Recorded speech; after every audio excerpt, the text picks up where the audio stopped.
Bienvenue dans ce débrief spécial Ligue des Champions avec la défaite de Paris face à Dortmund, 2-1 pour les Allemands qui assomment les Parisiens grâce à un doublé du Norvégien Erling Haaland, tout juste âgé de 19 ans, qui s'impose sur la scène européenne. On envoie le générique et on en parle de suite.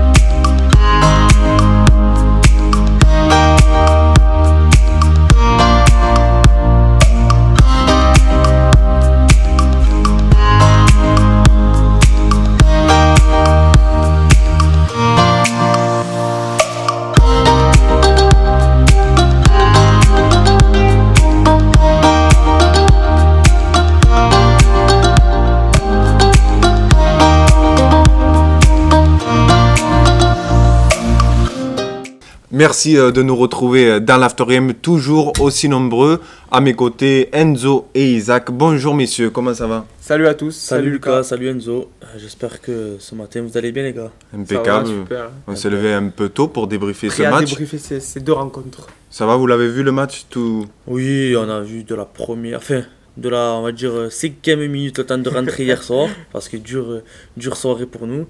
Et après voilà, jusqu'à la dernière seconde en tout cas. C'est ça. Eh bien Isaac, je vais commencer par toi. Est-ce une victoire surprise pour le Borussia Dortmund hier soir? Pas du tout pour nous, même si au moment du tirage, clairement, j'assume au moment du tirage, je me disais que vraiment le Paris Saint-Germain allait se qualifier, même si bon, il reste un match retour, mais je me disais que c'était vraiment un adversaire à leur portée. Mais après, bon, entre le moment du tirage et hier soir, il s'est passé beaucoup de choses. Justement, il y a eu un joueur qui est arrivé au Borussia Dortmund, c'est Erling Haaland. Voilà, c'est cet attaquant qui a inscrit un doublé hier soir, qui a assommé les Parisiens, qui a permis au Borussia de s'imposer 2-1. Mais sinon, non, c'est pas une victoire surprise parce que, en tout cas, même si on attendait beaucoup de personnes dire que le Borussia Dortmund était un adversaire inférieur au Paris Saint-Germain, personnellement, en regardant les matchs de Dortmund, parce que je me penchais particulièrement sur le Borussia après le tirage au sort, je vois une très belle équipe. C'est une équipe qui a le niveau Ligue des Champions, qui joue mieux que le Paris Saint-Germain à l'heure actuelle. Et hier soir, le Borussia Dortmund a assommé, comme tu l'as dit si bien Lucas, le Paris Saint-Germain, qui ne s'est pas clairement procuré de nombreuses occasions et qui a pu remercier Keylor Navas déjà dès la première période où Jadon Sancho aurait pu ouvrir la marque. Mais voilà, hier soir, le Borussia Dortmund a livré une très belle rencontre.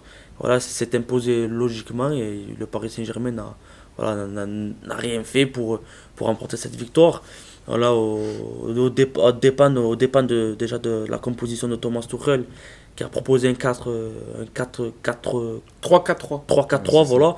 Bon, c'est un peu, on va dire, c'est un peu un 5-2-3 parce que bon, il y a les défenseurs sur les côtés.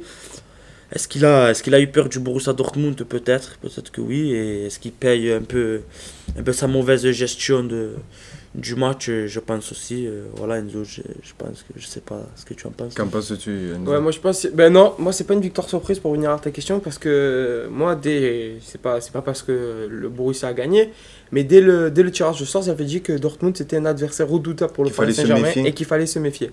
Je l'avais déjà dit parce que quand on regarde sur le papier, il y a quand même des talents. Quand on parle, même avant que Haaland arrive, Sancho, Thorgan Hazard, c'est des jeunes prometteurs. Même Zagadou derrière qui a fait un gros match malgré sa petite glissade provoquée sur le premier but par Kylian Mbappé. Dommage, ouais. Mais même au milieu de terrain, Witsel, Emre Can, ils ont tout simplement bouffé le milieu de terrain parisien. Et après, comme tu le disais sur la prestation de Thomas Tuchel, je pense qu'on y reviendra après, mais le dispositif n'était pas adapté pour affronter le Borussia Dortmund, parce que Verratti, certes, a fait un gros match, mais à côté, Idrissa Gueye a été inexistant. Et depuis sa prestation magnifique face au Real Madrid, Idrissa Gueye a du mal à faire de bonnes prestations, à faire de prestations complètes. Et après, pour revenir aussi sur Neymar, Mbappé, malgré que les deux sont impliqués sur le but, c'est très faible quand même. C'est très faible. Techniquement, certes, il y a eu quelques beaux gestes, quelques petits ponts, mais je veux dire collectivement, il y a vraiment à redire sur ces deux joueurs. En première mi-temps, ils ont voulu beaucoup faire la différence tout seuls, tandis que de l'autre côté, si on prend les deux, Thorgan Hazard et Jadon Sancho, ils ont beaucoup joué collectivement. Et c'est ce qui a permis aussi au Borussia Dortmund de s'imposer hier face au Paris Saint-Germain. Ouais, pour revenir sur Neymar et Mbappé, on attendait beaucoup, en tout cas, des arguments parce que, en tout cas, des journalistes, on va dire, pro-Paris Saint-Germain, qui donnaient l'argument de Neymar et Mbappé pour ne pas avoir peur du Borussia Dortmund. Mais hier soir, en regardant la rencontre, dites-moi, qu'est-ce que Neymar et Mbappé ont de plus que Jadon Sancho ou Erling Haaland, si ce n'est pour Mbappé cette fameuse Coupe du Monde sur le terrain au niveau du talent. Je vois pas ce que Mbappé en tout cas a de plus que Sancho. Après, pour revenir un peu sur Neymar, voilà, on y reviendra un peu plus tard. Donc on attendra de parler un peu plus de Neymar. Mais hier soir, Sancho a bouffé en tout cas le Paris Saint-Germain. Il a bouffé Layvin Kurzawa. Il ne sait pas où il était. Et encore, ça n'a pas été le plus faible. Ça n'a pas été le plus faible. Côté parisien. Un moment lorsque Kurzawa il fait un peu ça. Il fait un rush. Ouais, il fait un rush. Et après, je crois que le ballon il est parti au-dessus. Il essaye de faire une transversale de son pied droit. Bon, il était un peu étourdi parce qu'il n'a pas l'habitude de faire ça. Parce que je crois que Jadon Sancho, il a tellement fait tourner la tête sur son côté. Mais Jadon Sancho, hier, il a été exceptionnel. En plus de ça, il fait un petit pont sur Marco Verratti. On va dire que c'est un peu une humiliation. Et après, Verratti l'a mal pris. Il a arrêté de jouer. Heureusement que Gay, il tacle derrière, il sauve un peu. Il empêche Sancho de récupérer le ballon. Mais hier, Jadon Sancho et Erling Haaland, deux joueurs de 19 ans, donnent une leçon de football au Paris Saint-Germain. Bravo à Lucien Favre, ancien entraîneur de l'OGC Nice, qui hier n'a pas eu peur de regarder dans les yeux le Paris Saint-Germain. Voilà, et en tout cas, mérite sa victoire. Et j'espère pour la beauté du football et pour l'amour du football que le Borussia Dortmund se qualifiera au match retour. Parce que moi, j'aime voir les meilleurs joueurs. Voilà, les meilleurs joueurs dans les meilleures compétitions. Et hier, les meilleurs joueurs, ceux qui m'ont fait rêver, c'est Sancho et Haaland. Voilà. D'ailleurs, tu voulais pousser un coup de gueule sur les médias qui ont sous-estimé Dortmund quand même. Ah oui, beaucoup de médias ont sous-estimé le Borussia Dortmund. On attendait, voilà, comme j'ai dit, l'argument Neymar et Mbappé pour ne pas avoir peur du Borussia. On entendait beaucoup dire que le Borussia Dortmund était une équipe qui encaissait beaucoup de buts. C'est vrai, certes, c'est la réalité. Mais la Ligue des Champions, c'est pas le championnat. Et je trouve que le Paris Saint-Germain paye un peu de jouer en championnat parce qu'ils n'ont pas l'habitude d'affronter des équipes moi, je suis pas d'accord sur cet argument parce d'un tel niveau. Je suis pas d'accord sur cet argument parce que certes, c'est en Europa League, mais l'OM est allé en finale de l'Europa League. Monaco est allé en demi-finale de la Ligue des Champions. Alors pourquoi le Paris Saint-Germain n'y arrive-t-il pas? Après, je pense que c'est plutôt un problème d'institution. Après, moi je pense. Monaco, quand même, malgré qu'il soit arrivé en demi-finale, malgré qu'il y a quelques temps maintenant, mais le niveau de la Ligue 1 était quasiment, voire un peu plus fort, alors on va dire. Mais je veux dire, c'était pas non plus la Ligue 1 qui était comparée à la Liga ou alors à la Serie A, la Première Ligue ou à la Bundesliga. Non, c'était un des championnats les plus faibles aussi. Et pourtant, Monaco est arrivé en demi-finale et l'Olympique de Marseille est arrivé en finale de l'Europa League. Alors pourquoi le Paris Saint-Germain n'arrive-t-il pas à passer à chaque fois ce cap des huitièmes ou même de ces quarts? Moi, je pense que c'est plutôt un problème dans l'institution et dans les joueurs. Les joueurs, on voit, il n'y a pas de collectif. Il n'y a aucun collectif. Je sais pas, des fois on les voit sur Instagram prendre des photos, rigoler ensemble. Mais je pense que c'est tout simplement de la communication. On voit qu'il n'y a aucun esprit d'équipe dans ce collectif. Exact. Après la saison où l'AS Monaco, comme tu l'as dit, arrive en demi-finale, c'est la saison où il gagne le championnat aussi. Mais Paris, il gagne tout le temps. Il gagne tout le temps le championnat. Après, et au final, c'était une saison où l'AS Monaco, ils avaient de très bons joueurs. Ils avaient de magnifiques joueurs qui n'ont plus aujourd'hui. On voit le niveau de l'AS Monaco à l'heure actuelle. C'est une saison où ils sont arrivés en demi-finale, chose que le Paris Saint-Germain n'a jamais faite. Et ils gagnent le championnat. Après, pour aussi l'argument de l'Olympique de Marseille, même s'ils arrivent en finale de l'Europa League, c'est pas la Ligue des Champions. Et l'Olympique de Marseille n'a jamais rivalisé avec le Paris Saint-Germain en championnat. Moi, je trouve que le Paris Saint-Germain n'est pas habitué à élever clairement son niveau. Mais je pense que c'est plus un problème du Paris Saint-Germain. Après, certes, c'est vrai, d'un côté, en plus, la saison dernière, on en parlait beaucoup après l'élimination face à Manchester United, où il avait un problème d'institution. Certes, c'est vrai. Après, Lucas pourra revenir sur ce problème de gestion de l'équipe. Après, moi, je pense clairement qu'il paye de jouer dans ce championnat parce que déjà, cette saison, il est très très faible, ce championnat.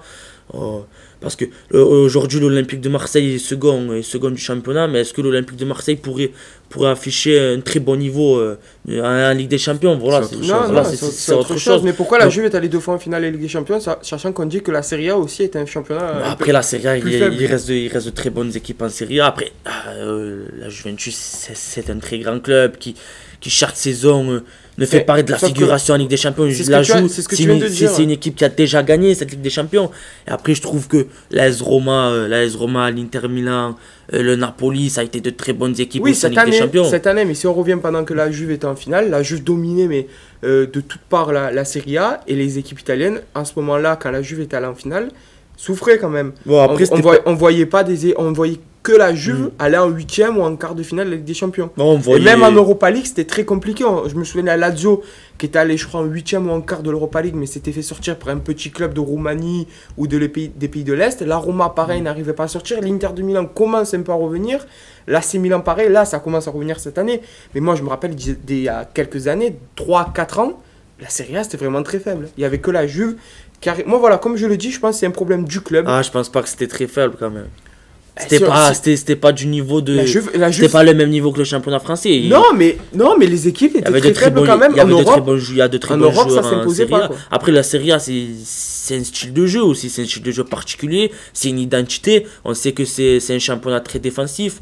On sait que c'est un championnat rugueux où les équipes, voilà, on connaît la formation italienne, on connaît les entraînements italiens. On sait que.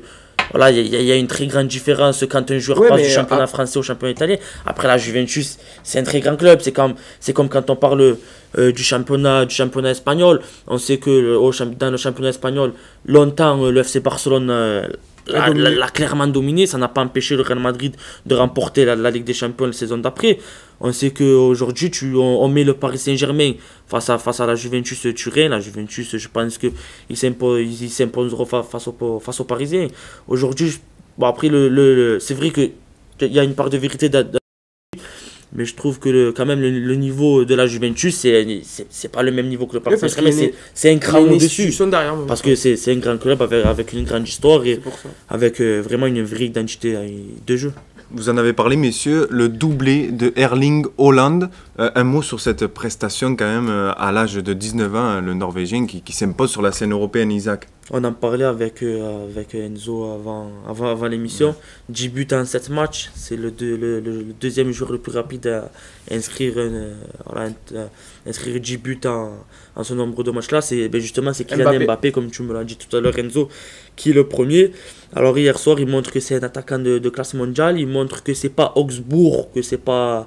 Voilà, je sais, le 15e ou 16e de Pierre Bundesliga. On te passe le bonjour, qui avait dit que oui, Erling Haaland, il marque contre Augsbourg, le 15e de Bundesliga, voilà. Et après, face au Paris Saint-Germain, il sera éteint. Salut Pierre Ménez. Un petit coucou à Pierre Ménez qui s'est un peu chamaillé avec Jacques Bail aussi sur les réseaux sociaux. Voilà, hier soir, pour revenir sur ça, Minérable Existence, 20 ans avec Roland Courbis. Voilà, juste ça. Voilà, ouais. Toi, tu as passé 1 an à Reims et encore. Il a vécu en tout cas, Jacques Bail, quand il est venu ici, il nous a fait rêver. En tout cas, il nous a beaucoup fait rêver. On a passé une très bonne émission. Très belle rencontre. Avec Jacques Bail ici, qu'on accueillerait de nouveau avec grand plaisir. Une vidéo à retrouver bien évidemment sur YouTube. Voilà, donc voilà, Pierre Ménès, hier soir, le Paris Saint-Germain, c'est le premier du championnat français, c'est la meilleure équipe française, et Hollande, pardon, Lucas. Faut dire maintenant Hollande. Inscrit un doublé, c'est pas François Hollande. Inscrit un doublé et de très beaux buts. Voilà, le premier but, c'est un but vraiment d'attaquant, de renard des surfaces, et le second but, voilà, ça montre qu'il faut pas laisser le moindre espace à ce genre d'attaquant-là. Une grosse frappe du gauche et un beau bruit de la cage. Un but à la 69e minute et le deuxième à la 77e minute. Ça allait très vite. Ouais. Ben moi, c'était mon top. Je pense que tu te rappelles, il y a quelques temps. Et j'avais dit qu'il allait faire la différence face au Paris Saint-Germain. Il l'a fait. C'est vraiment un attaquant qu'on n'a jamais vu, je pense. Il est grand, il va vite. Très vite. Il va très vite. Une contre-attaque en première mi-temps où il met 6 secondes 64 à remonter le terrain. Le record, c'est 6,34 ou 6,32. On en parlait aussi tous les deux hors antenne. Mais c'est impressionnant quand même. Il est grand, il fait 1m96, il me semble. Il va très vite. Il a une grosse frappe. Et comme l'a dit Dugarry après le match sur RMC Sport, pour une fois, je suis d'accord avec lui. Si on regarde bien le premier but qu'il marque, c'est le seul à regarder le ballon. Il regarde le ballon du début à la fin et c'est ce qui lui permet de faire la différence. Il s'enroule autour des deux défenseurs pour passer devant et il n'a plus qu'à finir face à Keylor Navas. Et sur le deuxième but, pareil. Sur le deuxième but, il nous envoie une mine. Mais j'étais impressionné de voir ça. Et justement, j'étais avec mon père et mon père il me disait, je vois pas comment Dortmund peut marquer. Moi, mon et père. d'un coup, Haaland, boum. Et moi, je lui ai dit, t'inquiète pas, il va avoir le Norvégien. Ouais. Et d'un coup, là, il t'envoie une mine, mais c'était impressionnant quand même. À la vitesse où il est parti, et même dans le jeu, même si dans le jeu, on le voit pas faire beaucoup d'efforts, il est présent. Il est très bon sur ses appels. Moi, j'ai regardé ses appels. Même s'il n'est pas servi, il continue ses appels. Et c'est ce qui permet aussi d'attirer la défense vers lui et de libérer des espaces. Notamment, comme tu l'as dit tout à l'heure, Jadon Sancho, quand il fait la frappe et que Navas l'arrête, c'est aussi l'appel de Hollande qui arrive à déstabiliser la défense. Donc c'est un très bon joueur avec et sans ballon. Et je pense qu'il a beaucoup d'avenir. Et je pense qu'un grand club l'attend déjà même cet été. Isaac, tu veux rajouter quelque chose? Ah oui, moi, tu parlais de ton père Enzo. Mon père, il m'a un peu gueulé dessus parce qu'hier, lorsqu'il met le second but Hollande, moi, j'étais pas. Là, pas prêt. Je m'y attendais pas. Donc, moi aussi, j'ai crié. Là, les murs, ils ont tremblé à la maison. Et voilà, vraiment, Hollande, et justement, on le voyait pas trop avant son doublé. Il était pas très présent. On voyait plus surtout Sancho qui a réalisé un très bon match du début jusqu'à la fin. Voilà, en tout cas, c'est ce qu'on demande à des attaquants, but. Voilà, on demande de marquer, hier il a été présent. Efficace. Et pour revenir un peu sur ce que je disais au début de l'émission, il y a vraiment un Dortmund au moment du tirage au sort et après le tirage. Et c'est ce mercato hivernal qui a vraiment fait du bien en recrutant Emre Can à la Juventus Turin et Erling Haaland au Red Bull Salzbourg. Là, vraiment, ils ont pris deux joueurs qui sont titulaires hier soir et qui permet, parce que Emre Can aussi réalise un très grand match aux côtés d'Axel Witsel au milieu de terrain. Alors là, ils ont réalisé pour peut-être un des meilleurs mercato hivernal du Borussia qui permet, en tout cas, de remporter cette victoire. Parce que je pense que sans Hollande et sans Can, peut-être que le Paris Saint-Germain aurait remporté la victoire. Haaland a été recruté 20 millions d'euros, Emre Can aussi aux alentours de 20 millions d'euros et Torgan Hazard aussi pareil. Ça fait on va dire à peu près 60 millions d'euros les trois joueurs, sachant qu'Idrissa Gueye a été recruté. Et Sancho, c'est donné aussi. Oui, voilà, c'est pour ça. Et sachant qu'Idrissa Gueye a été recruté une trentaine de millions d'euros. On voit la différence entre le Paris Saint-Germain, comme je le disais tout à l'heure, et des grands clubs, des institutions, le Borussia Dortmund. En tout cas, le Paris Saint-Germain, ils aiment donner les joueurs à la Juventus Turin. Ils les donnent, mais eux, ils n'en prennent aucun parce que Emre Can, c'était un coup. Et ils s'étaient mis dessus, mais au final, après. On l'a vu avec Liverpool. Il était très très fort, Emre Can, avec Liverpool. Il est parti parce que voilà, il voulait connaître autre chose. Il arrive à la Juventus. Maurizio Sarri ne lui donnait pas entièrement confiance. Il était toujours appelé en sélection nationale. Il était bon quand même en sélection nationale, Can. Voilà, le Borussia Dortmund, donc il gardait une très belle cote, notamment très intelligemment en Allemagne. Ils le prennent au Borussia. Il est titulaire parce que c'est un joueur qui arrive, qui s'impose, qui devient titulaire. Voilà, et il a réalisé un très grand match. Le Paris Saint-Germain, il faut qu'il. Voilà, on parle beaucoup du recrutement du Paris Saint-Germain. Et voilà. Et Dortmund, en tout cas, c'est une leçon de football, que ce soit sur le terrain et en dehors des terrains. On a longuement parlé du Borussia Dortmund. Focus maintenant sur le Paris Saint-Germain avec l'unique but de Neymar qui permet à Paris de conserver ses chances d'accéder en quart de finale de la Ligue des Champions. Le Brésilien qui était de retour hier après 2 semaines d'absence. Alors les gars, le PSG sauvé par l'unique but précieux de Neymar, Enzo. Ouais, sauvé pour l'instant, on va dire que non, parce qu'il garde toujours le but de retard. Mais c'est sûr qu'avec ce but inscrit par Neymar, c'est sûr que le Paris Saint-Germain a plus de chances de se qualifier. Un match retour. Il y a une équipe qui a perdu 2-1 au match aller en se déplaçant à 49,3% de chances de se qualifier au retour. Après, c'est des stats, voilà, je mets sur la table, mais bon, ça veut rien dire. Et après, oui, il faut surtout noter aussi la performance de Kylian Mbappé sur le but. Parce que certes, il a fait un mauvais match, mais sur le but, il fait quand même une belle différence. Il arrive à éliminer 3-4 joueurs. Et après, Neymar n'a qu'à pousser au fond des filets. Et après, pour revenir sur Neymar, Neymar, il a dit en zone mixte en après-match. Hein, on va en parler voilà, après. Mais voilà, je pense aussi, voilà, c'est ça aussi. Il y a un vrai problème avec ça. Il étale tout sur tous les problèmes qu'il a. Il le dit en public. Et je pense que ça serait plutôt intelligent de le régler en interne. Sachant que là, le Paris Saint-Germain est en mauvaise posture pour se qualifier. Faire le dos en zone mixte, dire que pas que tout va bien, mais voilà qu'on a perdu, que c'est pas bien, on va se concentrer sur le prochain match. Ne pas tout étaler, moi je pense que ça aussi, il va y avoir un problème sur ça. Isaac, Sauver, comme tu l'as dit, Enzo, non, parce qu'il reste, voilà, on ne sait pas s'ils vont se qualifier ou non. Mais après, voilà, ils mettent ce but à l'extérieur qui est très important, qui peut être très important pour le match retour. Et voilà, ça garde quand même cette lueur d'espoir pour le Paris Saint-Germain.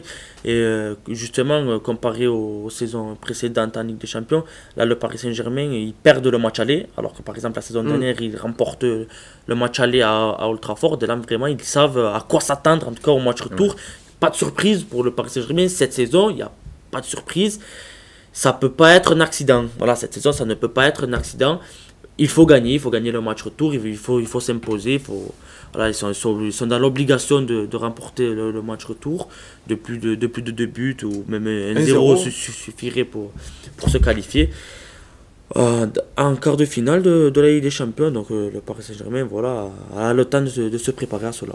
Neymar a également fait parler de lui hier soir puisqu'il a montré son désaccord avec le sélectionneur du Paris Saint-Germain, Thomas Tuchel, concernant la gestion de son temps de jeu. Difficile de rester 4 matchs sans jouer. C'est pas mon choix, c'est le club qui a pris cette décision avec les médecins. On a beaucoup parlé, moi je n'ai pas aimé, a-t-il dit en zone mixte. Alors qu'en pensez-vous, monsieur Enzo? Mais moi je suis d'accord avec lui. Je disais qu'il devait régler ça en interne, mais ce qu'il a dit, moi je suis d'accord avec lui. Déjà pour revenir sur Thomas Tuchel, comment peut-on aligner cette équipe, sachant que Sarabia est le meilleur joueur depuis 2020, le meilleur buteur du Paris Saint-Germain, comment ne peut-on pas l'aligner? Premièrement. Deuxièmement, sur Neymar. Neymar, il a dit qu'il aurait voulu reprendre avant. Mais c'est normal. Mais c'est normal.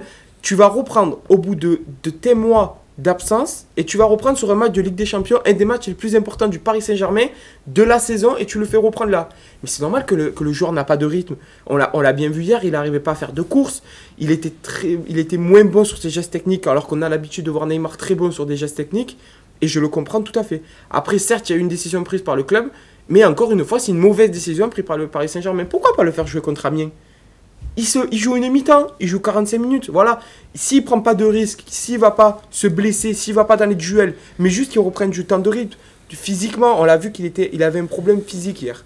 Donc voilà, je pense que je suis d'accord avec Neymar et je pense que c'est encore un mauvais choix du Paris Saint-Germain. Isaac, d'accord avec Enzo? Totalement d'accord avec Enzo et avec Neymar. Voilà, il pouvait jouer. C'est là. En tout cas, il ne faut pas blâmer Neymar. Moi, le seul joueur que je ne blâmerai pas au Paris Saint-Germain, c'est Neymar. Parce que c'est le meilleur joueur de l'équipe depuis le début de la saison. Et ils ont empêché Neymar de jouer 4 matchs pour le faire reprendre face au Borussia Dortmund. Voilà, c'est une erreur et lui-même le dit. Et moi, par contre, je trouve ça bien de l'avoir dit dans les médias parce que les gens commençaient à attaquer Neymar justement et les gens parlaient, disaient que Neymar, Mbappé, grand joueur, grand match, mais Neymar c'est pas de sa faute.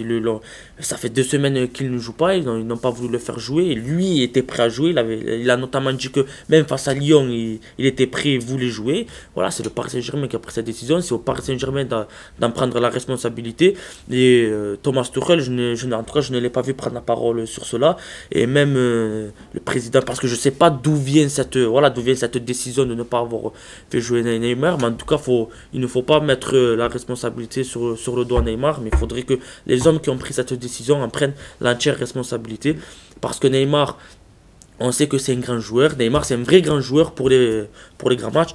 Pour revenir une dernière fois sur ce que tu disais sur Pablo Sarabia, voilà, après c'était un grand match, on peut pas se passer de Neymar, de Mbappé. Oui, pourquoi on peut pas se passer de Neymar et Mbappé? Parce qu'on dit souvent les grands joueurs pour les grands matchs. Alors Icardi, comment tu peux dire à un mec comme Icardi, un grand attaquant, en plus qui est en prêt, donc tu n'es pas sûr de garder, c'est un mec que tu dois garder, donc tu dois mettre en confiance. Comment tu peux dire Coco, tu vas faire 15 matchs en 4-4-2 avec Mbappé, Neymar, Di Maria, mais par contre, pour le 8ème de finale, on te met sur le banc? Comment le mec a dû le vivre? Ça doit être très compliqué. C'est vrai. Parce qu'il est en prêt. C'est avec des choix comme ça que les joueurs se disent au revoir Paris. Mais c'est pour ça que sachant que son agent, Wanda Nara, on la connaît très bien, elle n'a pas peur de ce qu'elle dit, et ce qu'elle dit, elle le fait généralement. C'est encore une mauvaise décision de la part de Tourelle. Mais c'est pour ça que le choix de la composition, voilà, elle est mauvaise. Et comme même l'a dit Lucien Favre en zone mixte, on s'attendait à voir le Paris Saint-Germain jouer en 4-4-2. On s'attendait à les voir jouer en 4-4-2 et finalement ils n'ont pas joué avec ce dispositif-là. Donc aussi Thomas Tuchel doit prendre cette entière responsabilité. hier soir et voilà, il se plombe une nouvelle fois. Match retour pour les Parisiens le 11 mars prochain pour les huitièmes de finale de la Ligue des Champions. L'absence de Marco Verratti et Thomas Meunier suspendus après avoir reçu plusieurs cartons jaunes. Verratti qui a pris lui un carton hier soir pour contestation en fin de match. Est-ce que Marco Verratti se met une balle dans le pied en agissant de cette façon-là, puisque c'est pas la première fois, Isaac? Ah oui, il se met vraiment une balle dans le pied, il plombe un peu déjà le match retour parce que le Paris Saint-Germain devra faire sans lui et justement Marco Verratti, on va dire que c'était un peu lui qui tenait le milieu de terrain hier soir face à Dortmund et on sait que le Paris Saint-Germain a un très gros problème en tout cas au milieu et là voilà, Marco Verratti il n'arrive pas à changer, c'est un problème de... Voilà, c'est son comportement, il est comme ça, il prend souvent des cartons pour contestation et là voilà, hier soir il fait de même. Encore s'il prend un carton jaune pour une faute on va dire intelligente, pas de souci. Voilà, il prend un carton jaune pour contestation, c'est vraiment très bête. Ils devront faire ça aussi, Thomas Meunier. Là, à Marco Verratti, on parle beaucoup déjà dans les grands matchs. Il se loupe beaucoup. En tout cas, il plombe un peu. Sur son comportement, parce voilà, que dans le jeu, ça va. parce que c'est vrai qu'hier dans le jeu, c'est bon, mais voilà, il prend ce carton jaune qui fait que. Donc, pour le match retour, ça va être très compliqué pour le Paris Saint-Germain de faire ça à Marco Verratti. Et surtout sans Verratti, mais qui pour le remplacer? Paredes qui n'était même pas, je crois, dans le groupe. Non. Mardi soir. Herrera, qui était en tribune. Est-ce qu'on se rend compte quand même? Tu prends des joueurs comme Herrera et Paredes et tu les convoques pas? Enfin, ça aussi, ça me désole. Mais voilà, pour revenir sur Marco Verratti, mais en plus, pourquoi il va marronner? Pourquoi? Pourquoi? Voilà, moi je me pose la question, pourquoi il va marronner? C'est Witsel, je crois, contre Mbappé, un duel. Là, c'est Witsel contre Mbappé. Après, Witsel, il protège son... Oui, mais il y a de quoi marronner. Mais pourquoi? Ouais, mais pourquoi? Parce que tu sais que tu es sur le coup d'une... Ça, c'est encore mentalement. Tu sais que tu es sur le coup d'une suspension. Tu sais que tu es en train de perdre 2-1 face à Dortmund. Tu sais que tu as toutes tes chances au retour. Et là encore, tu plombes ton équipe en prenant ce carton jaune bêtement. Après, sur l'action, on voit qu'un peu Witsel, il joue bien. Oui, mais il gagne la faute, mais il peut. Si c'est l'inverse, si c'est Verratti qui est à la place de Witsel, tu crois que Verratti va marronner parce qu'on siffle contre lui? Non, pas du tout. Après, c'est l'intelligence. Après, c'est compréhensible. C'est son. Oui, mais non, c'est pas compréhensible. Parce que c'est un grand joueur, il se prétend être un grand joueur. Et au niveau du comportement, il doit pas agir comme ça. Sachant, comme l'a dit Lucas, ce n'est pas la première fois. Ce n'est pas la première fois qu'en Ligue des Champions et surtout dans les matchs très décisifs pour le club, il se prend une carte jaune et il se fait suspendre pour le match retour. Donc voilà, c'est bête. C'est bête, sachant qu'Idrissa Gueye a fait un mauvais match. Et en plus de cela, qui pour remplacer Marco Verratti? Peut-être Marquinhos, on verra. Autre rencontre d'hier soir, l'Atlético. Alors moi, juste avant, je voulais revenir sur Lucien Favre. Ah, vas-y. Lucien Favre qui a réalisé un coup tactique, mais exceptionnel quand même. Il a donné une leçon tactique, une leçon de football à Thomas Tuchel. Parce que Thomas Tuchel nous a habitués à jouer en 4-4-2. Ça fait des mois qu'il joue en 4-4-2. Et au final, il veut faire une surprise comme ça en mettant un 3-4-3.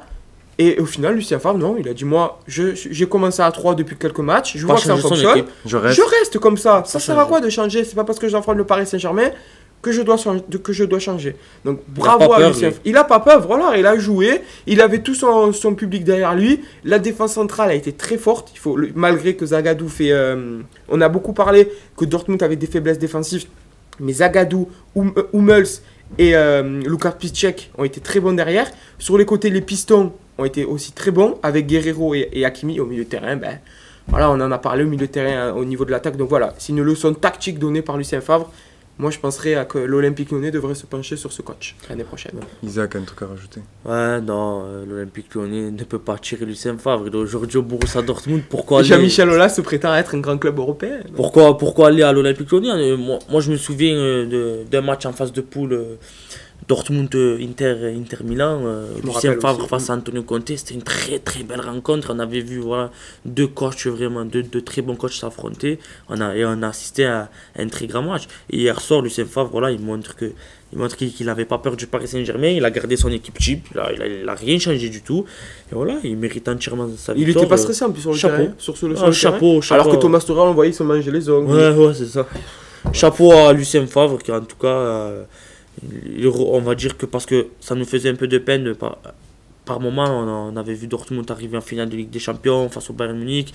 Ensuite, on les a vus avoir beaucoup plus de difficultés. Là, aujourd'hui, il retrouve Devant de la scène. il se retrouve sur le devant de la scène européenne et c'est entièrement grâce à Lucien Favre et à son recrutement très intelligent. Je le disais, l'Atlético de Madrid s'est imposé hier soir 1-0 face au tenant du titre, Liverpool. Liverpool doit-il s'inquiéter pour le match retour, Enzo? C'est inquiété, non, parce que quand même, c'est 1-0. Le Liverpool n'a rien à craindre pour l'instant. Parce que Anfield, c'est quand même leur demeure. C'est quand même leur château. Personne vient gagner à Anfield. Les supporters, on l'a vu, ils ont fait une belle remontada face au FC Barcelone l'année dernière en s'imposant 4-0. Ils étaient sereins. Mais, il y a toujours un mais. Quand on voit le comportement de certains, il y avait quand même de la fébrilité. Ils étaient quand même un peu stressés, à l'instar de Sadio Mané, qui a été obligé d'être sorti par Jürgen Klopp, qui était sous le coup d'un deuxième carton jaune. Il a été très nerveux hier, Sadio Mané. Mais voilà, l'Atlético Madrid, c'est presque leur dernière chance d'aller louer en Ligue des Champions. On l'a vu, le public toujours aussi magnifique au Wanda Metropolitano. Toujours la même envie avec Diego Simeone, voilà, ce coach que j'adore, que j'admire. Et voilà, après, ils ont eu quelques situations dangereuses, Liverpool. Il y a eu une opposition d'enjeu sur un but. Mais je veux dire, l'Atlético a dominé pour moi la rencontre. Quand on parle de Jürgen Klopp, qui a dit que c'était presque un hold-up que l'Atlético se qualifie. Moi, je dis c'est un hold-up, que ça aurait été un hold-up que Liverpool se serait imposé ou même aurait fait le nul. Parce que pour moi l'Atlético Madrid a dominé la rencontre du début à la fin et Morata peut doubler la mise en deuxième mi-temps qui glisse. Donc voilà, il ne faut pas s'inquiéter pour Liverpool, mais quand même. Isaac, ton avis? Ouais, je suis un peu du même avis, même si je pense, bon, après, Liverpool, ils n'ont pas cadré une frappe de la rencontre, ça faisait depuis je crois, je sais plus, mais depuis 2018 qu'ils n'avaient pas réalisé une telle performance. Comme tu l'as dit, Enzo, ça reste Liverpool, il y a un match retour, et on sait de quoi ils sont capables, c'est le tenant du titre. 1-0, c'est vraiment, voilà, ils peuvent le faire, ils peuvent le réaliser. Voilà, mais en tout cas, l'Atlético, c'est une surprise. C'est une surprise parce que je souhaitais la victoire de l'Atlético, je voulais les voir gagner, mais j'étais très surpris en tout cas de les voir remporter cette victoire parce que je m'attendais pas à voir Liverpool en grande difficulté. Bravo aux hommes de Diego Simeone qui en tout cas sont toujours... par contre, ils ont une très bonne... ils sont très réguliers de saison en saison, même si c'est un peu compliqué pour eux un championnat. Mais voilà, hier, ils s'imposent face au tenant du titre. C'est une belle performance quand même. Voilà, il reste un match retour, tout reste à jouer. J'espère que l'Atlético arrachera un petit match nul à Liverpool. Et ce soir, vous avez rendez-vous avec Atlanta, Valence et Tottenham, Leipzig. Tout cela sur RMC Sport. C'est pour moi, c'est cadeau. et également Manchester City face à West Ham à une semaine du choc face au Real Madrid. Un petit prono ce soir pour Manchester City, Isaac? J'espère voir City, en tout cas. Ça faisait très longtemps, ça me fait une éternité. On dirait que ça fait 8 ans que j'ai pas vu jouer City. Depuis le début février, j'ai pas vu 2 matchs de City. On a vu ce qui s'est passé avec Manchester City. Donc ce soir, j'espère voir les hommes de Guardiola très soudés et réaliser une belle performance justement à une semaine du choc face au Real Madrid. Voilà, on va assister à une très belle rencontre. En tout cas, j'ai hâte d'assister à ce choc interplanétaire. Et pour les matchs de ce soir, ça sera en tout cas Atalanta-Valence, ça sera une très belle rencontre. Et je pense que Tottenham Leipzig aussi. Tottenham Leipzig aussi, mais il faudra jeter un œil sur l'équipe italienne face à l'équipe espagnole. Merci messieurs. Merci à toi. Merci à toi Lucas. On se retrouve pour... Juste, je voulais finir sur une bonne note. Vas-y. Je voulais finir sur une bonne note, désolé Lucas. Florian Thauvin a repris l'entraînement. Ah oui. Enfin, c'est pas malheureux. Enfin, c'est une bonne note et on espère tous son retour prochainement à l'Olympique de Marseille. Voilà. On suivra ça toujours pareil, de très près. Rendez-vous sur les réseaux Insta, Twitter, tout ça géré par notre community manager Cyrine Corich, à qui on passe le bonjour. Et Johan aussi, on passe le bonjour à Johan. Oui, toujours. Johan qui se régale. Il se régale à cette équipe. On te passe le bonjour, Johan. Et rendez-vous la prochaine pour encore plus de débats. Ciao, ciao, merci. Ciao.